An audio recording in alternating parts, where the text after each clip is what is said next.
നമസ്കാരം. ഇറാനെ സാമ്പത്തികമായും കൂടുതൽ ഒറ്റപ്പെടുത്തുന്നതിനായി കരമാർഗം ഉപരോധം ഏർപ്പെടുത്താൻ അമേരിക്കയും ഇസ്രയേലും ആലോചിക്കുന്നു എന്ന റിപ്പോർട്ടുകളാണ് ഇപ്പോൾ അന്താരാഷ്ട്ര മാധ്യമങ്ങൾ ചർച്ചയാകുന്നത്. ഇറാനെ എങ്ങനെയും തകർക്കുക എന്ന അജണ്ടയോടെയാണ് അമേരിക്കയും ഇസ്രയേലും മുന്നോട്ടു പോകുന്നത്. ഇറാൻ അമേരിക്ക സംഘർഷം നിലവിൽ വഷളാക്കുന്നത് ട്രംപിന്റെ നിലപാടുകളാണ്. ഹോർമൂസിൽ തങ്ങൾക്ക് ആധിപത്യം സ്ഥാപിക്കണം എന്നതാണ് ട്രംപിന്റെ ആഗ്രഹം. ആ ആഗ്രഹം സാധിച്ചെടുക്കാമെന്നാണ് അമേരിക്കയുടെ നീക്കം. അതിനു വേണ്ടിയിട്ടാണ് ഓരോ വാഗ്വാദങ്ങളും അല്ലെങ്കിൽ ഓരോ നീക്കവും ട്രംപ് നടത്തുന്നത്. എന്നാൽ ഹോർമൂസ് കടലിടുക്ക് തങ്ങളുടേതാണ് എന്നും ആധിപത്യം വിട്ടുനൽകാൻ തയ്യാറല്ല എന്ന തങ്ങളുടെ നിലപാട് ഇറാൻ വ്യക്തമാക്കുകയാണ്.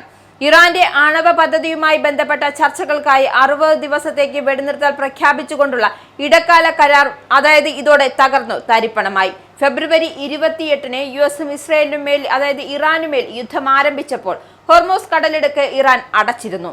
ലോകത്തെ എണ്ണ പ്രകൃതിവാതക വ്യാപാരത്തിന്റെ 1/5 നടന്നു പോകുന്ന അല്ലെങ്കിൽ അതുവഴിയാണ് ഇത് കടന്നു പോകുന്നത്. അതുകൊണ്ട് തന്നെയാണ് ഈ പാത അടച്ചത് ആഗോളതലത്തിൽ വിലക്കയറ്റത്തിന് കാരണമാവുകയും ചെയ്തു. അമേരിക്കയുടെ മേൽനോട്ടത്തിൽ ഒമാൻ വഴിയുള്ള പാതയിലൂടെ കപ്പലുകൾ പോയിരുന്നു എങ്കിലും ഇറാൻ ഇതിനു നേരെ ആക്രമണം നടത്തുകയായിരുന്നു. അമേരിക്ക ഇടക്കാല കരാർ വ്യവസ്ഥകൾ പാലിക്കുന്നില്ലെങ്കിൽ പൂർണ്ണമായും സൈനിക ഏറ്റുമുട്ടലിന് ഇറാൻ സജ്ജമാണ് എന്ന് പാർലമെന്റ് സ്പീക്കർ മുഹമ്മദ് ബഗർ ഖാലിഫ് വ്യക്തമാക്കിയിരുന്നു. അമേരിക്ക ബലപ്രയോഗത്തിലൂടെ കാര്യങ്ങൾ നേടാൻ ശ്രമിക്കുകയാണ് എന്നും ചർച്ചകൾക്ക് കീഴടങ്ങിയല്ല മറിച്ച് ചെറുത്തുനിൽപ്പിന്റെ ഭാഗമാണ് എന്നും അദ്ദേഹം പറയുന്നുണ്ട്. ഉപരോധം തുടർന്നാൽ മിഡിൽ ഈസ്റ്റിൽ നിന്നുമുള്ള ഊർജ്ജ കയറ്റുമതി പൂർണ്ണമായും തടയുമെന്നും ഇറാന്റെ റവല്യൂഷണറി ഗാർഡ് മുന്നറിയിപ്പ് നൽകി. അതിനിടെയായിരുന്നു റവല്യൂഷണറി ഗാർഡ്സിന് ആയുധങ്ങൾ സംഭരിക്കാൻ സഹായിച്ചു എന്നാരോപിച്ചുകൊണ്ട് ഇറാൻ, നൈജീരിയ, ഇറ്റലി, റഷ്യ എന്നിവിടങ്ങളിലെ 7 വ്യക്തികൾക്കും കമ്പനികൾക്കുമെതിരെ യുഎസ് ട്രഷറി ഉപരോധം ഏർപ്പെടുത്തി. ഹോർമൂസ് കടലിടുക്കിലെ നാവിക ഉപരോധം അതിന്റെ പരിധിയിലെത്തി എന്നാണ് യുഎസ് പ്രസിഡന്റ് ഡൊണാൾഡ് ട്രംപിന്റെ പൊതുവെയുള്ള വിലയിരുത്തൽ. എന്തായാലും വാഷിംഗ്ടണിൽ നടന്ന കൂടിക്കാഴ്ചയിൽ ട്രംപും നെതന്യാഹുവും ഈ കര ഉപരോധ പദ്ധതിയെക്കുറിച്ചും മറ്റു ചില സൈനിക ഇതര മാർഗങ്ങളെക്കുറിച്ചും ചർച്ച ചെയ്തതായാണ് പുറത്തുവരുന്ന ഇപ്പോൾ പുതിയ റിപ്പോർട്ട്. ഇറാനിലേക്കുള്ള കയറ്റുമതിയും ഇറക്കുമതിയും പൂർണ്ണമായും തടഞ്ഞാൽ എന്തു സംഭവിക്കുമെന്ന് ഒരു മുതിർന്ന ഇസ്രയേൽ ഉദ്യോഗസ്ഥർ ചോദിച്ചു എന്നാണ് റിപ്പോർട്ടിൽ ചൂണ്ടിക്കാട്ടുന്നത്.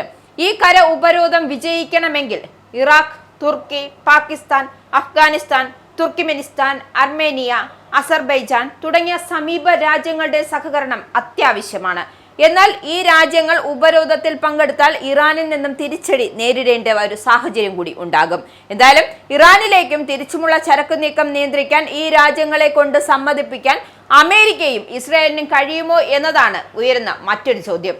ഈ പദ്ധതികൾ പ്രായോഗികമാക്കാൻ ബുദ്ധിമുട്ട് ആണെങ്കിലും ഇറാനെ സാമ്പത്തികമായി തളർത്താൻ കര ഉപരോധം ഫലപ്രദമാണ് എന്നാണ് വിരമിച്ച യുഎസ് ജനറൽ വ്യക്തമാക്കുന്നത്. എന്തായാലും ഇറാനെതിരെയുള്ള സൈനിക നടപടികളെ ന്യായീകരിച്ച ഇസ്രയേൽ ഇറാനെതിരായ ആക്രമണങ്ങളെ അനിവാര്യമായ പ്രതിരോധമായിരുന്നു എന്നാണ് അവകാശവാദം ഉന്നയിക്കുന്നത്. ഭീകരവാദത്തിന്റെ വേരർക്കുകയാണ് തങ്ങൾ ചെയ്തതെന്നും എന്നാൽ ഇറാനിൽ നിന്നുമുള്ള ഭീഷണികൾ പൂർണ്ണമായും അവസാനിച്ചിട്ടില്ല എന്നും അവർ പറഞ്ഞു വെക്കുന്നു.